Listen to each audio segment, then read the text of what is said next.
Music by DJ Guddu Raj. माँ Gayatri recording studio.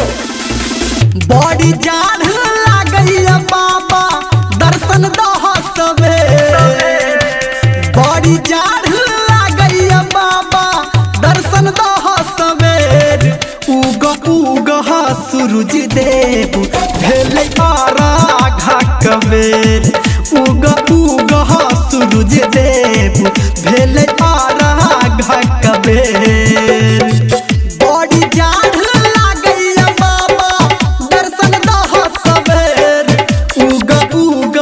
सूरज देव भेल आराघा कबेर उग उग सूरज देव भेल आराघा कबेर डीजे गुड्डू राज मधुबनी। आप सुन रहे हैं सावरिया म्यूजिक। हाँ हाँ दुई दिन से केने छी हम तोहर बरातिया तब किया करै छ तू हमर दूर गतिया हे हो दुई दिन से भूखल हम केने छी बरातिया तब किया करै छ तू हमर दूर गतिया हाथ जोड़ी कहै छियो हम करन आबू तू दे हाथ जोड़ी कहै छियो हम करन आबू तू दे उग उग सूरज देव भेल आराघा कबेर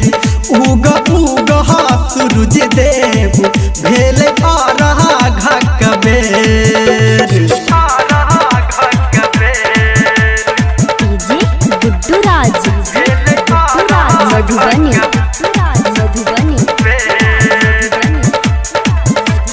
हाँ हाँ बेटा धर्मेंद्र के तू सुन ले गोहार हो आ तोहर दर्शन बाबा जल में छी हम ठाढ़ हो हाँ हाँ बेटा धर्मेंद्र के तू सुन ले पुकार हो आ तोहर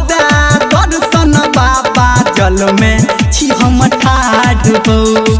डीजे संजय गौतम कहै छ भ गेल हो अबे डीजे बबलू गुड्डू कहै छ भ गेल हो अबे उग उग सूरज देव भेल आराघा कबेर उग उग सूरज देव भेल आराघा कबेर बड़ी जान लागैया बाबा दर्शन दह सवेर बड़ी जान लागैया बाबा दर्शन दह सवेर उग उग सूरज देव भेल आराघा कबेर।